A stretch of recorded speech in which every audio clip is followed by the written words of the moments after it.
బైబిల్లో ఒక వాక్యం నాకు గుర్తుకొస్తూ ఉంది. 91వ కీర్తన 14వ వచనం.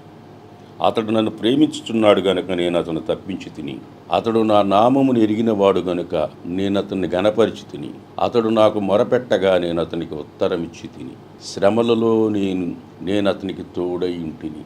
దేవుడు ప్రేమించే వారికి ఆయన ఎప్పుడు తోడుగా ఉంటాడు.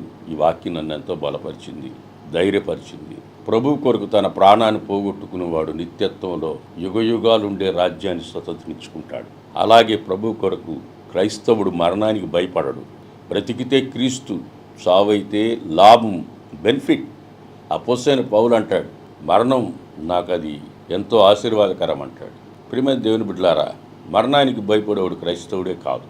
నేను 16 ఏట సేవలు అడుగుపెట్టాను. ఇప్పుడు నాకు 60 ఏళ్ల వయసు. ఈ 60 ఏళ్ల వయసులో పరిగెత్తి సేవ చేశా, నడిచి సేవ చేశా, అనేక ప్రాంతాలకు వెళ్ళి సేవ చేశా. వెళ్ళమన్న దగ్గరికి దైవ సేవకులకు వెళ్ళా, ప్రతి దగ్గరకు పోయి సేవ చేసి వచ్చా. ఇప్పుడు నాకు ఒక కాలు తీయాల్సి వచ్చింది, రైట్ లెగ్ తీయాల్సి వచ్చింది. ఇప్పటి వరకు పరిగెత్తా, ఇక మీదట యేసయ్యే నన్ను ఎత్తుకొని నడిపిస్తాడు. ఇప్పటి వరకు నేను పరిగెత్తా, ఇక మీదట యేసయ్యే నన్ను నడిపిస్తాడన్న ధైర్యం నాకుంది. ఆయన ఎత్తుకొని నడిపిస్తాడు.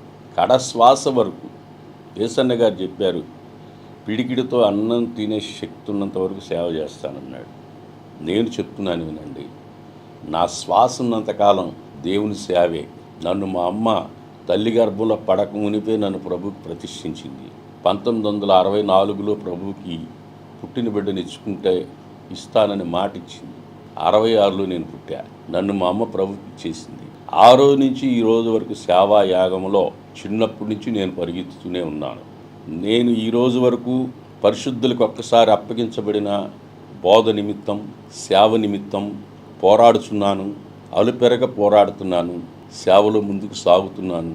అనేక ఆత్మల రక్షణ కొరకు పరిగిస్తున్నాను, చేస్తున్నాను.